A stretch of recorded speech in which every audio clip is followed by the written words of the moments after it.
Te invito a entrar un momento a la siguiente escena. Imagina que está a bordo en un barco que está atrapado en medio de una tormenta. El cielo se ha oscurecido, el viento ruge y cada ola amenaza con volcar la embarcación. Ahora lleva la escena más adentro. Ese mar embravecido no está solamente a tu alrededor, sino que también se ha levantado dentro de ti. Las olas de la ansiedad chocan con violencia contra la cubierta de tu mente. El corazón martillea tu pecho como un tambor de guerra. La visión se nubla y el aire parece haber huido de la habitación. En ese instante de crisis sientes que estás cayendo al vacío y que has perdido el control del volante. Y esta imagen no nació solamente como una metáfora para describir tus crisis interiores. Tiene agua, viento, madera mojada y hombres aterrorizados en las páginas del Evangelio. Mucho antes de que pudiéramos explicar cómo reacciona el cuerpo ante el peligro, Jesús hizo de una barca sacudida por el mar un aula flotante donde sus discípulos aprenderían una verdad que también nosotros necesitamos recordar hoy. ¿Quién es aquel que gobierna cuando todo parece fuera de control? Mateo lo revela así. De repente se levantó en el lago una tormenta tan fuerte que las olas inundaban la barca, pero Jesús estaba dormido. Los discípulos fueron a despertarlo. ¡Señor!, gritaron. ¡Señor, sálvanos, que nos ahogar!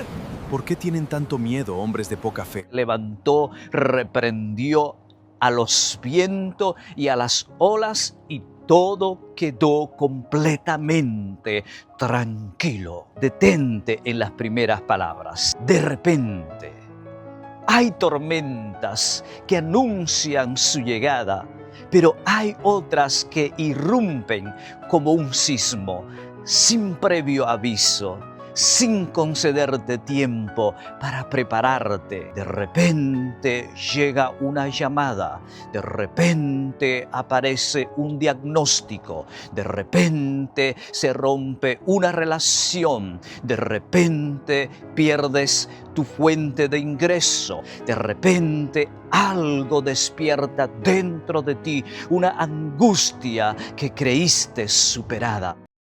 Mateo dice que se levantó una tormenta tan fuerte que las olas comenzaron a cubrir la barca. No era una ola pequeña, no era una pequeña incomodidad ni una llovizna pasajera. Aquellos discípulos conocían el mar. Varios habían trabajado como pescadores ganándose la vida.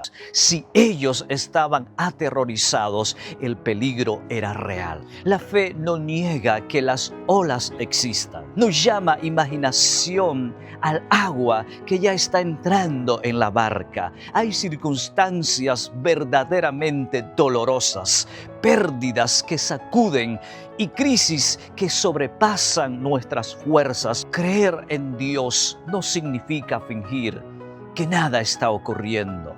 Significa descubrir que lo que está ocurriendo no posee la autoridad final sobre tu vida, sobre tu destino. Y ahí aparece una de las frases más desconcertantes de este épico relato.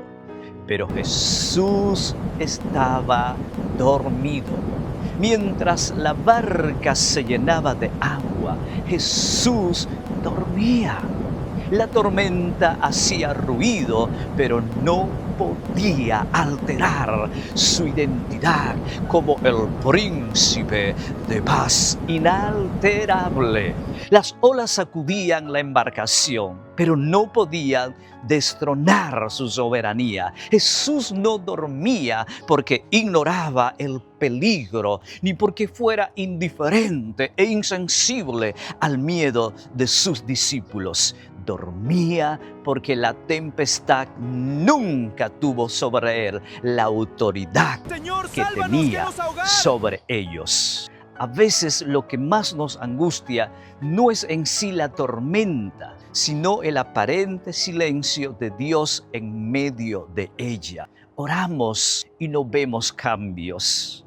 Llamamos y no escuchamos respuestas. Entonces el miedo comienza a hacer su trabajo de intérprete del silencio de Dios e interpreta el silencio de Dios como abandono. Pero un Cristo silencioso sigue siendo un Cristo presente. Que no lo veas actuando todavía no significa que te ha abandonado a merced de la tormenta.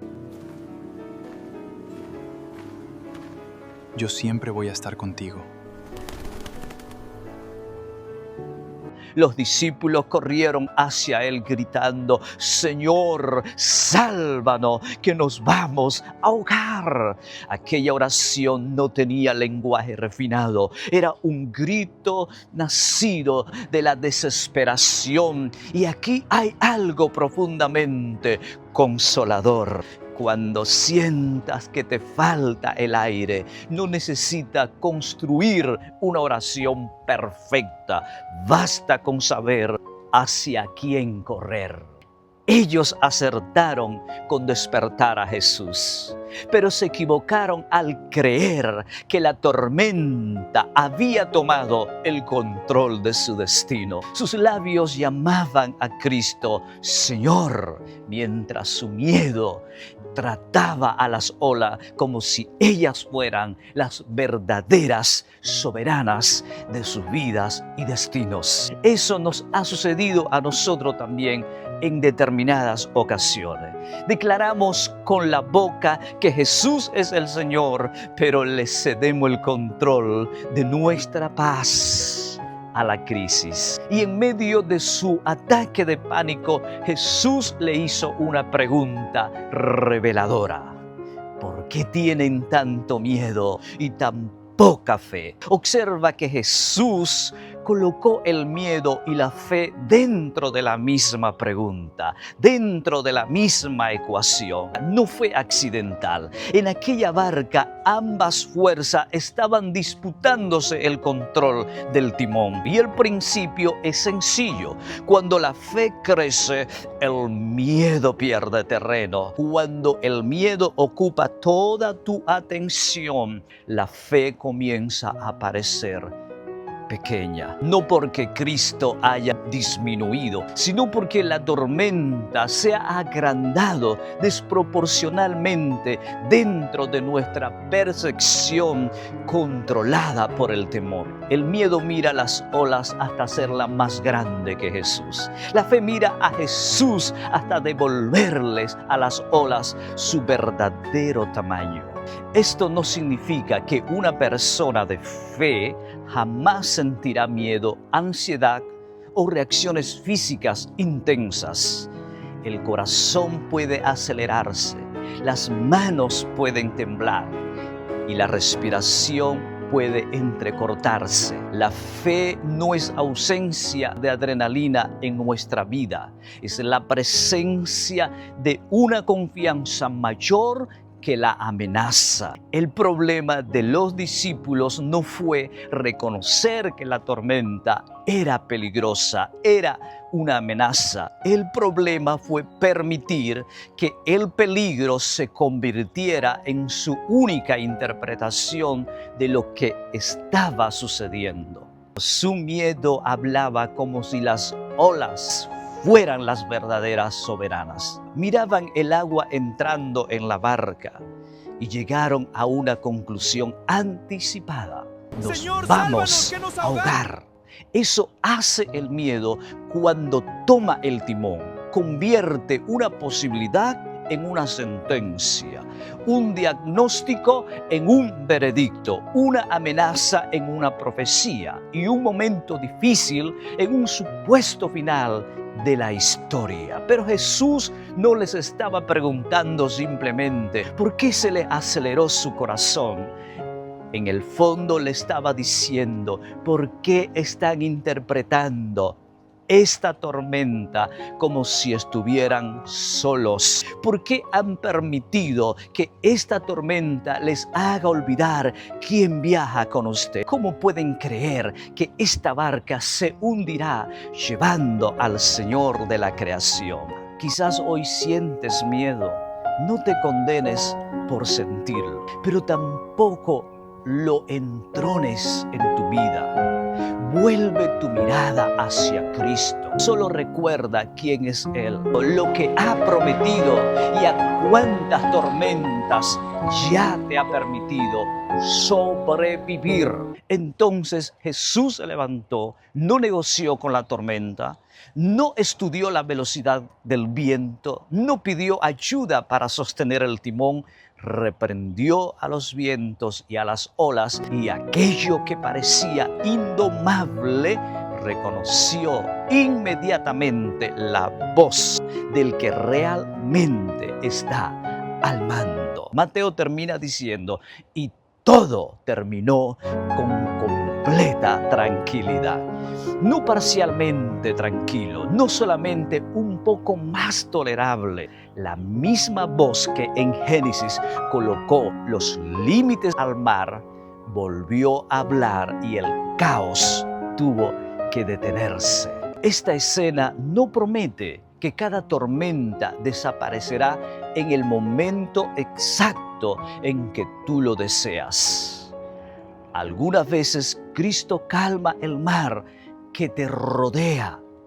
Otras veces comienza a calmar primero el mar que ruge dentro de tu corazón. Pero en ambos casos permanece la misma verdad.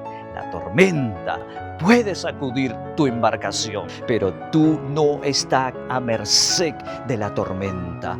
Graba eso en tu corazón, ya sea que esté atravesando por una o que en el futuro atraviese algunas. Años después, antes de enfrentar la cruz, Jesús reafirmó esta verdad con absoluta contundencia. Él les dijo, yo les he dicho estas cosas para que en mí hayan paz. En este mundo afrontarán aflicciones, pero anímense, yo he vencido al mundo. Observa que Jesús no prometió un mundo sin tormentas. Dijo, afrontarán aflicciones. En otras palabras, la vida no está exenta de tormentas. Habrá vientos contrarios, noticias inesperadas y temporadas en las que sentirás que el agua comienza a entrar en tu barca. Pero su declaración no termina en la página amarilla de la advertencia sobre la aflicción. Él voltea la página y añade, anímense, yo he vencido al mundo. En otras palabras, les estaba diciendo, en esta vida no estarán exentos de tormentas, pero tampoco estarán a merced de ellas. Nos dijo, anímense, porque ustedes siempre podrán controlar la tormenta. Dijo, anímense, porque ya yo vencí aquello que intenta destruirlos. Por lo tanto, tu paz no descansa en el comportamiento de las circunstancias, sino en la insuperable victoria de Cristo. Cuando la tormenta aparezca, no necesita negar que el viento sopla o que el agua intenta entrar en tu barca. Puedes reconocer la tormenta y al mismo tiempo responderle, podrás sacudirme, pero no hundirme. La tormenta puede entrar en tu historia, pero no puede definir su desenlace. Puede impactar tu barca, pero no puede destronar al que viaja en ella. Y graba esto en tu corazón: no está a merced de la tormenta, está en las manos de Jesús y Él ya venció.